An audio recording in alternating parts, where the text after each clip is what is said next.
How do you replace a heat exchanger in an American standard packaged gas unit?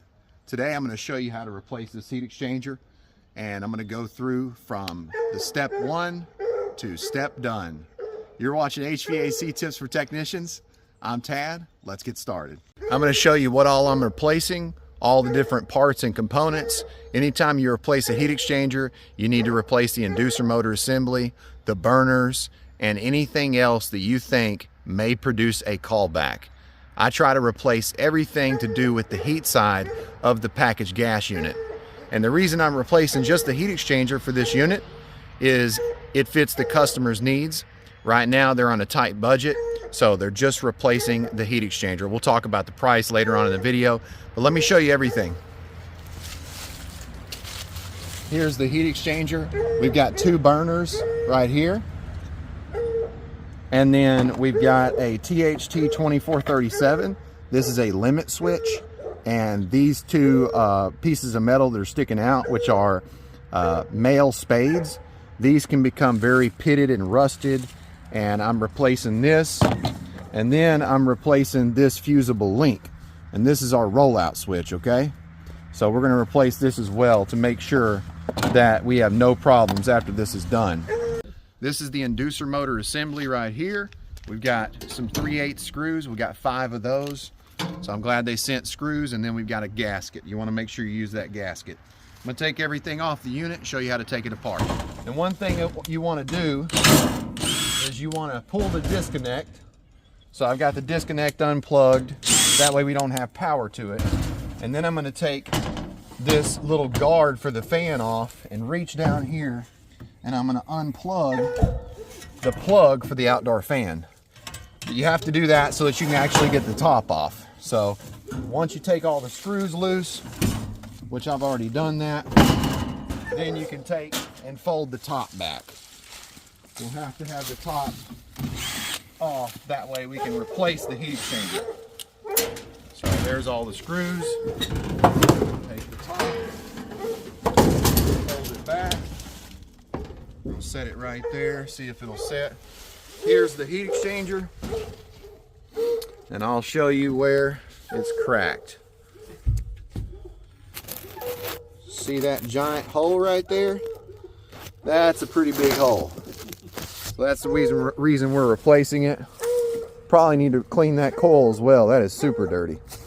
Now, as far as panels you have to take off, this panel, this panel, this panel, and this panel. These 4 panels. To do that, you have to take the 5/16 screws out, and then you have to take these caps off where you'd measure your low and high side pressure. So I'm going to take these caps off, and then I'm going to start taking all these screws out.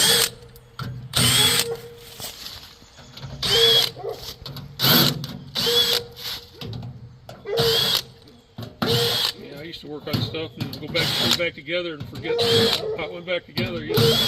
Yeah. I used to have a wood shop here and worked on it. Oh, very good. So there's this panel here. It's loose. Now we got the panel with the flue. That one's loose. Now we got this panel. We got to get those leaves out of there. And then last panel you got to take loose is this one. All right. Now before we move further, we need to shut the gas off. So I'm going to take and shut that gas off. Then I'm going to get my 2 pipe wrenches. I'm going to break the union loose, and I need to take out that gas piping.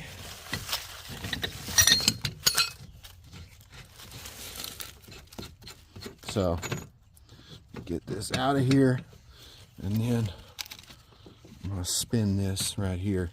All right, taking this gas line loose.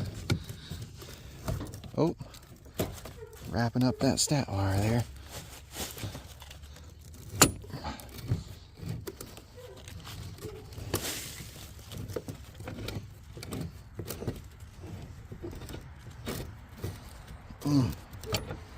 This has been on here a while. Get that wrench out of the way now. This will allow us to get the gas line separate from the gas valve. So here's where the gas line was. Now I need to take my screws out where my manifold pipe connects to the assembly. And there's 4 screws here. 1, 2, 3, 4. And then I can just pull all this out of the way. So I need to take my wires loose for my gas valve, my rollout switch, which I need to show you this. And then my limit switch is back here. And then pressure switch right here. See that pressure switch? And then pressure switch tube. And then I need to cut this wire tie. And this is where my inducer motor wires in. I've got a black and a red wire. All right, igniter, wire, flame sensor wire. You can see what I'm doing.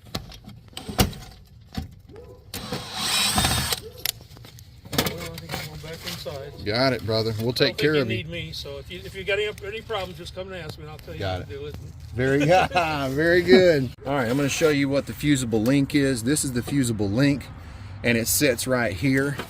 And if the flame is rolling out, then it is going to hit this right here. And sometimes I'll find these, and this part is gone. It's burned off. It's melted. And what I had for an indication that I needed to check the heat exchanger was there was 6 flashes for this LED right here. And I'll show you where it says rollout. Look, see? 6 flashes. It says rollout right there. All right? So that's why I checked the heat exchanger.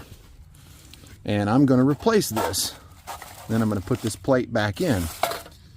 Now I'm going to take the manifold pipe loose.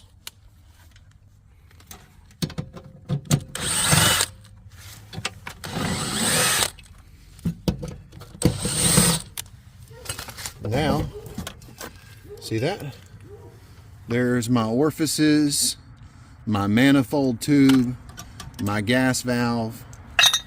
Now, next thing, I'm going to take the burner assembly off.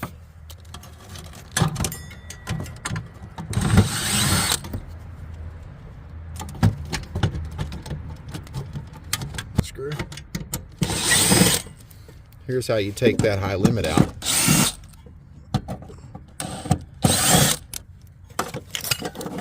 There's the high limit right there. We're replacing that. You can see a little bit of rust, and it's not that bad, but it's already been replaced, guaranteed. All right, let me get to that last screw for that burner assembly. Now I'm going to show you what screws to take out so that you can get the heat exchanger loose from the actual chassis of the unit. One row of screws is right here, and I'm going to show you that screw right here. Go down with me a little bit. Another screw is back here. You see that one? Go down a little bit. Another screw's right here, and then there's one more screw, and it's behind this piece of pipe. Okay, and if you don't want to take that piece of pipe out, I'm going to show you what to do. Now follow me over here. See this screw here? That screw right there in the compressor section, that screw right there, and then back up here we got one more screw right there, and then another screw up here, but it's on this side. I'll show you. Look, see, right there. So we're going to take all those screws out. Also, you see these wires right here? I need to take these out because look, we're going to take this and it's going to go right here. All right, see that? All right, now this is loose. This can come out of our way. Now I'm going to take these screws. One. You'll need an extension for your drill for your 5/16. One down here. All right, now that last screw, I'm going to show you a little trick. But first, let me get these.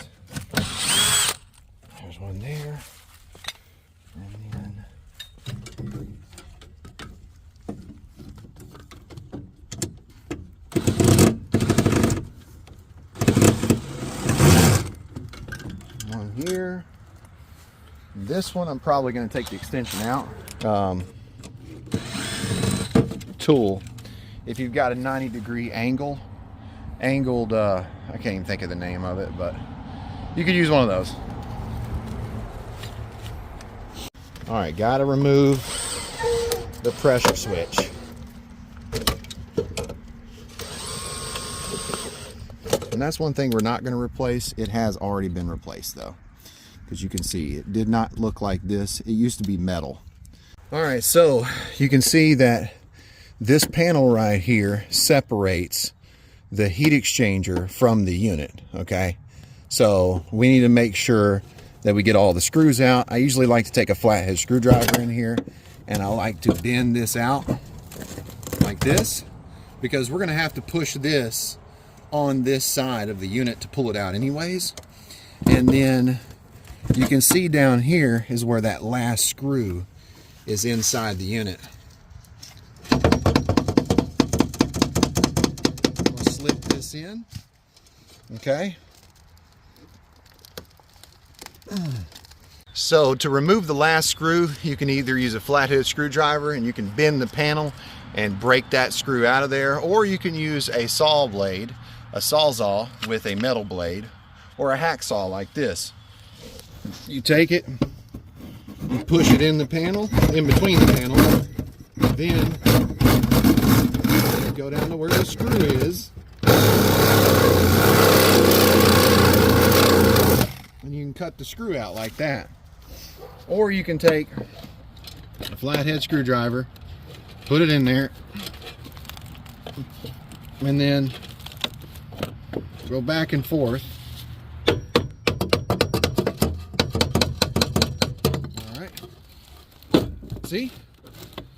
Flathead screwdriver is probably actually easier. Now it's broke loose. All right, let's take out the heat exchanger. All right, so take your flathead screwdriver, push that panel in.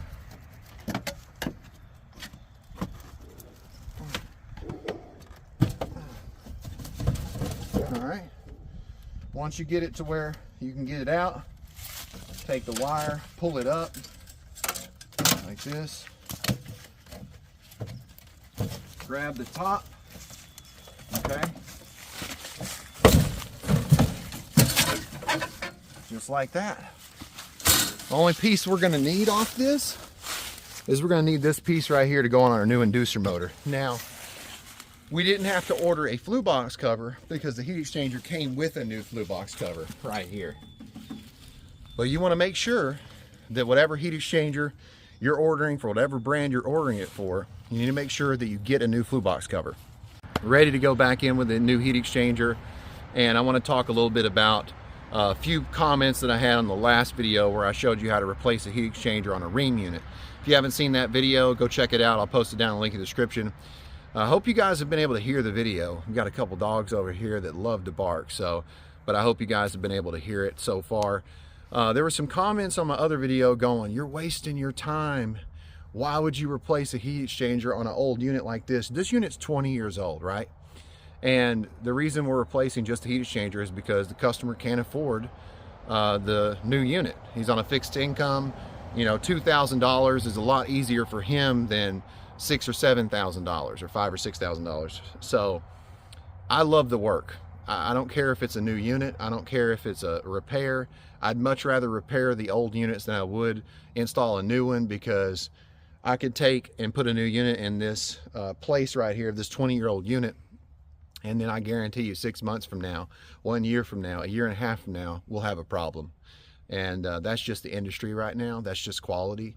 So a lot of you kind of wondered, why would you replace a heat exchanger? It's work. I love it. If it's a new unit, if it's a heat exchanger, if it's a blower motor, it's all work to me. It doesn't matter to me. I love these units. I'd much rather him keep this unit because they made them with better quality than they do now. So I'll replace the motor, I'll replace the compressor if I have to, and then when he's ready for a new unit, I'll do that. So here's the new heat exchanger. Let me know if you liked the video so far. Let me know if you've learned anything. If you like the video, hit the like button, subscribe, smash that bell, ding, so you know what I'm doing. And as far as the ream versus the American Standard, you can see this one is quite a bit easier than the ream, in my opinion. However, they're both pretty easy. So hopefully you saw how I did that just now. I'm going to take this, push it back till it slips in. I'm going to slide it over a little bit. And slide this over. Okay. All right, that's better. Now, heat exchanger is in place. I will, oh, well, got it back out of place.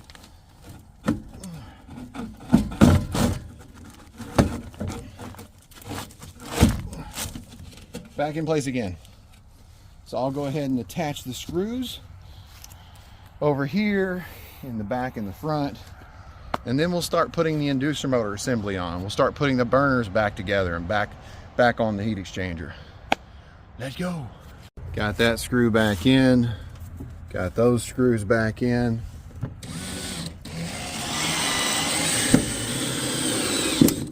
And once you get these screws in, this will pull together.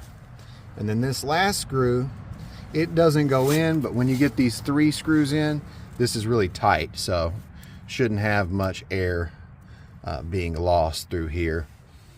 And if you want, you can take and put a little bit of silicone, fire caulk, you know, whatever you feel is going to be best to be able to seal that very bottom part, but it's pretty tight. And that's because we got these 3 screws. 1,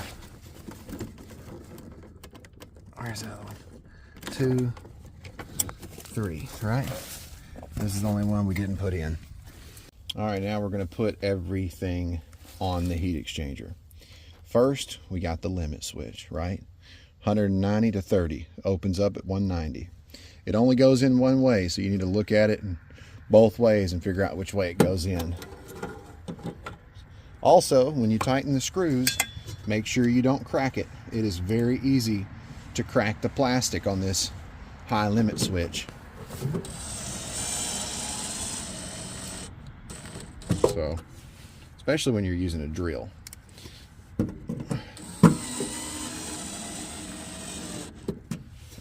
right, there's that. Now we're going to put the flue pipe on the inducer motor assembly. And the reason we're doing that is because it's hard to put these screws on whenever you attach the inducer motor assembly.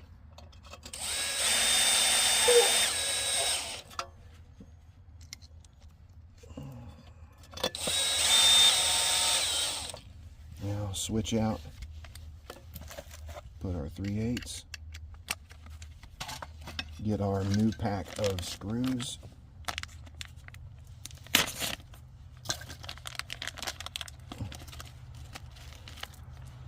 All right, get our gasket. Take our inducer motor assembly, put the gasket on, line up all the holes. All right, when they're all lined up, then take the inducer motor assembly, place it on the flue box cover with all the holes lined up. All right. Put your screw inside your 3/8 bit.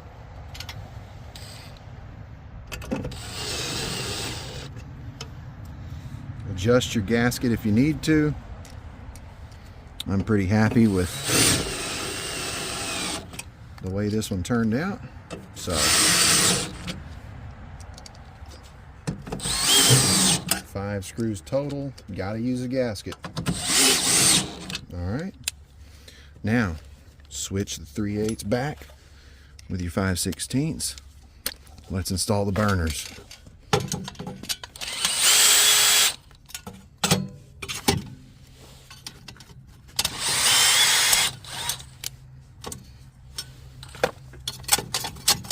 When somebody buys a heat exchanger, they're going to spend a couple $1,000s, so make sure you replace the burners. Look at that beautiful new burner. Part number's BRN 01078. Alright. Taking our burners. Also, we gotta clean the flame sensor on this one. Flame sensor is dirty. But we're gonna clean this unit when we get done putting this heat exchanger in. And I'm gonna go ahead and put that on video so you guys can see it. I'm also gonna recommend we replace this gas line because it's in the ground.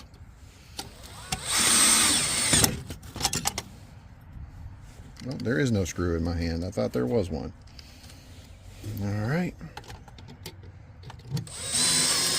All together, this should take 45 minutes to 1 hour to complete. I'm gonna leave this out. Need to clean the igniter and the flame sensor. Take a look.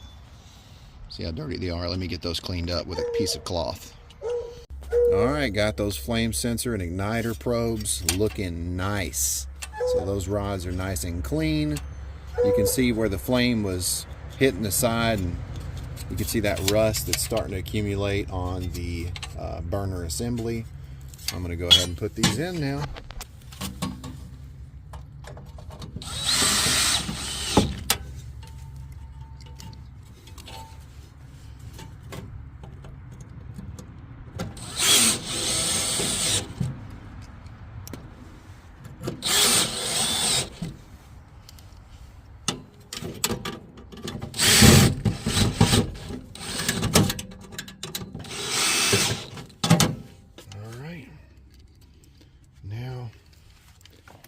Take and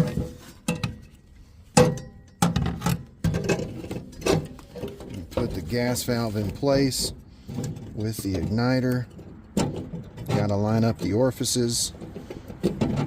Whoop.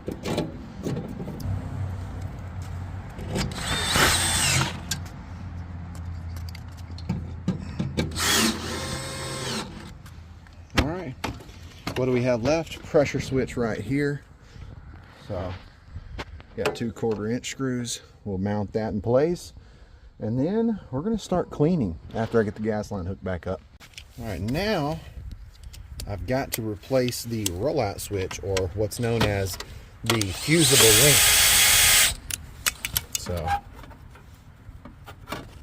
there's that fusible link, and here's the new fusible link. Take a look at the difference. So get out of here.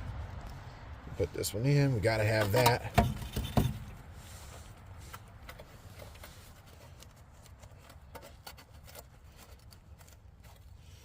My question to you out there that made the comments that I was wasting my time by replacing a part, a major part like this, my question to you is, do you repair units? Do you repair units, or you just sell a new unit? I love these American Standard box style units. They're made really well. And I did a video not too long ago talking about this unit I replaced, and it was 27 years old, right? 27 years old. 6 months after I sold that guy that new unit, I was out there because he had no heat on a brand new unit. And it was a recall that they had for the equipment, which is okay. I knew about it, but still, his confidence was gone. He was very upset, and I was like, I'm pissed too, man. Like, I'm out here, I shouldn't be out here. And he was like, yeah, I know. And it was cool because, we were both on the same page about it, but it wasn't cool the fact that I got a 27-year-old unit that worked great, and I kept it up for years. And right after I replaced it, I'm back to work on the new unit.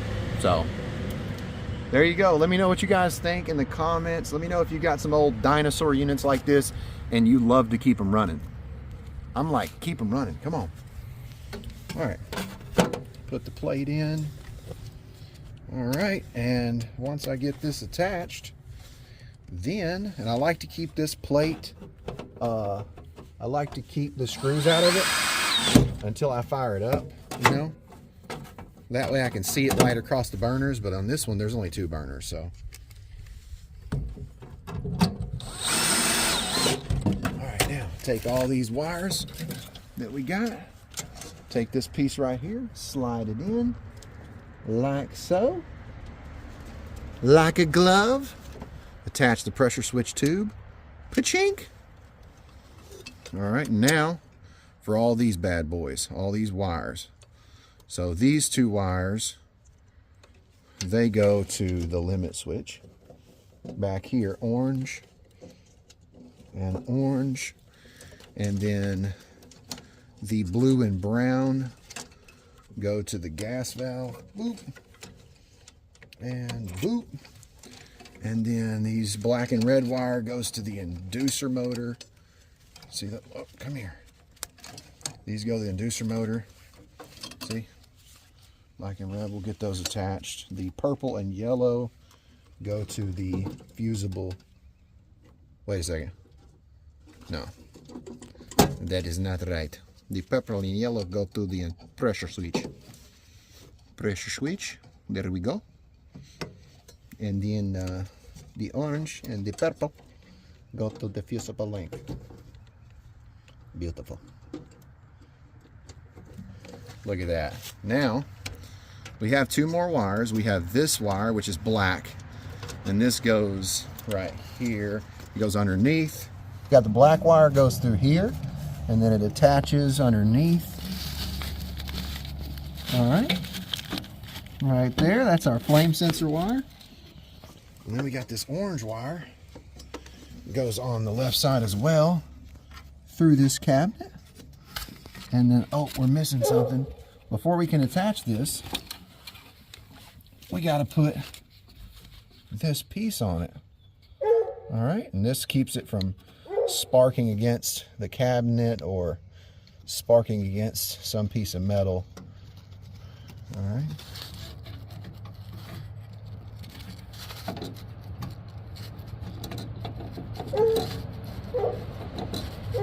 All right. It's attached. Igniter and flame sensor. Now I'll tie these wires in. But that's pretty much it, guys. That is it. Oh, I missed a spot. Did I miss a spot? Oh no, I didn't miss a spot. We're good. I'm gonna go ahead and attach those wires, hook up the gas line, and we're gonna start cleaning this unit. All right, so we're back. You can hear the barking. Yes. I'm gonna go ahead and get the leaves cleaned out of the unit, and then we're gonna use some coil cleaner, and I'm gonna clean both of these coils. If you haven't seen me use the coil gun or clean an air conditioner, I'll put a video down below so you can check it out and learn how. And then we're gonna leave the top off, and I'm going to start up the heat and let most of the smoke exit the unit instead of entering the home. All right, let's get to it. Yummy. Yummy. Yummy. All right.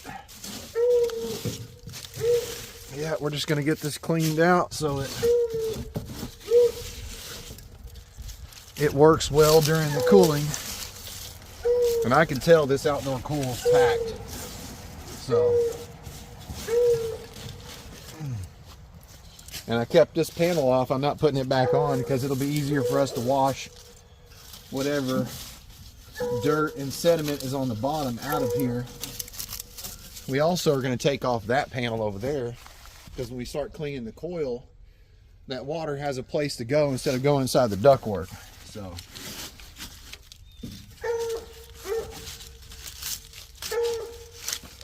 almost got the rest of these leaves out.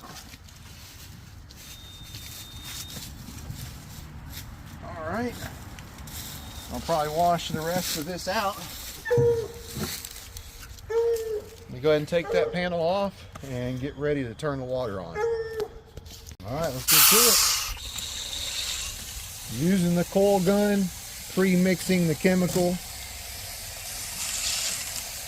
I am going to soak this coil inside and out.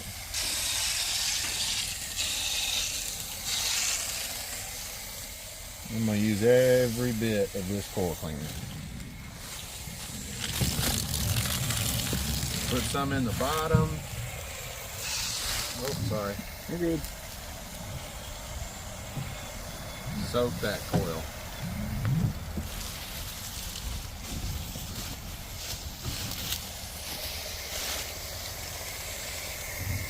Look at all that insulation.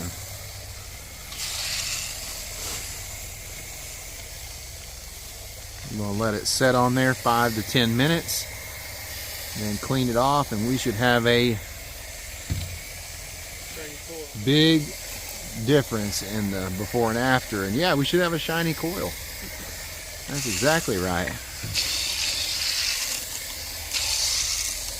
Alright. Gonna let that set. Look at all that.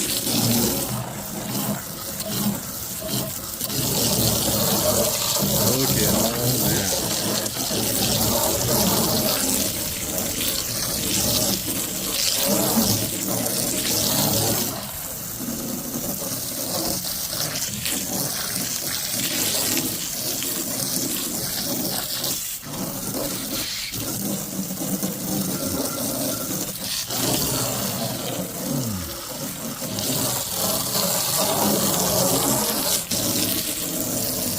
Oh yeah, that is satisfying. Can't wait to see what comes out of this coil. But I want to get most of this out of here. Coming out of it.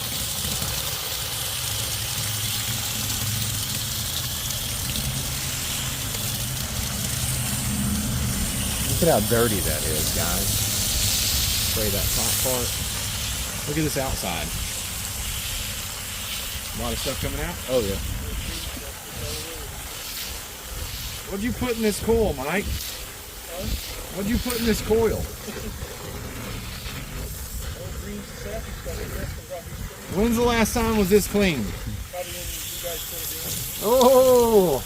I try to clean it off every so often. You hear that? So my advice to you, every 20 years, clean your unit. I'm just kidding.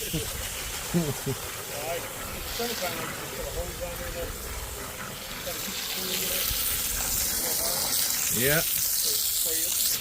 Would you say this has been a pretty good unit, though? Oh, yeah. Yeah, man. And we put this in 20 years ago. Look at that. Look how... Is it still spraying out the back there? Oh, yeah. Wow.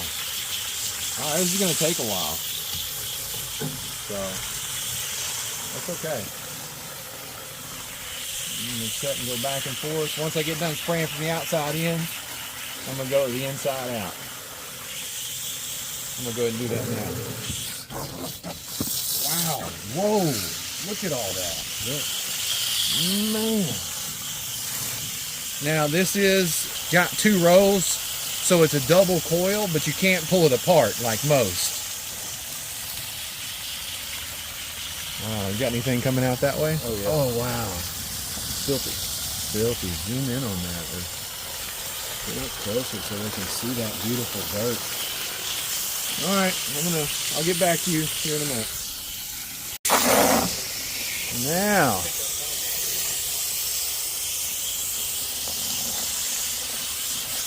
Wow, look at that.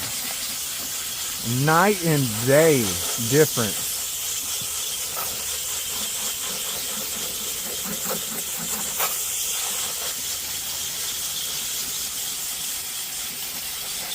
Now, once I get it washed down, I'm going to take and spray it out this way. So, careful where you're standing.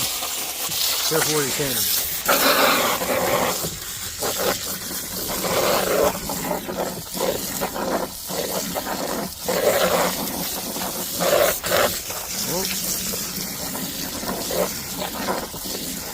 And if you can put something in the return duct to block it off, that'd be definitely advisable.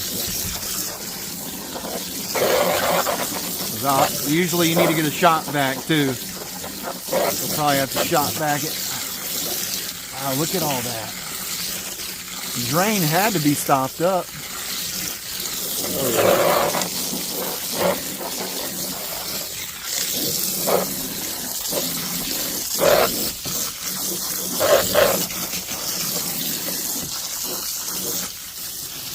How's it look now? It's good. All right. That's better. Let me get a little bit of this side to the drain pan.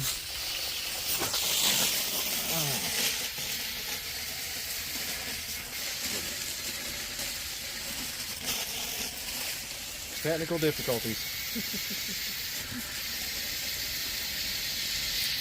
Well, you don't have to video this, buddy. Yeah, I know, it's just funny.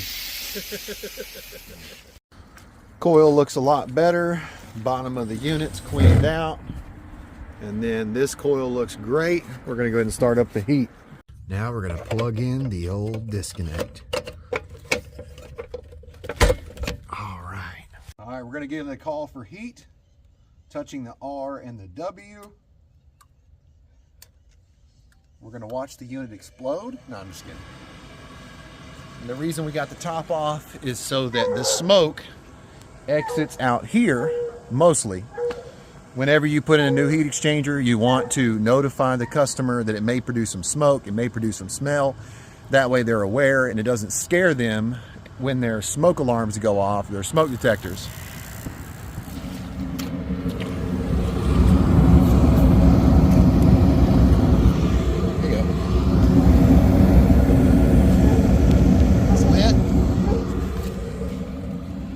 Right here, Smoking. a little bit of smoke. Could be because of the water as well. There's water on there. That wasn't me. I don't know who that was. Sprayed water on there. But see this? See that smoke? Hope you guys are healthy and happy. Hope you're having a great day. Here goes the fan. Fan's on. Piece of insulation flew out. Glad we got rid of that. That's why the top was off. If you guys want more videos like this, you want to learn how to set gas pressure, you want to learn how to clean an air conditioner, check out my playlist, HVAC Tips for Technicians. Look at that smoke. Smoke will go away here in a minute. We'll be in good shape. We're going to go ahead and put the top back on. You want to make sure you unplug the disconnect before you do that. And always remember to plug in the outdoor fan wire plug. I have worked on these types of units in the past and left the house and the customer calls and there's no air conditioning. The outside fan's not running. Well, Tad forgot to plug it in. Let me know if you guys have ever done that. Let me know which unit you like to replace the heat exchanger on the most, or which one is the easiest for you. Let me rephrase that, because I don't think any of you like replacing heat exchangers. All right, let's go ahead and plug it back in and get the top back on. Don't forget to put your cap on.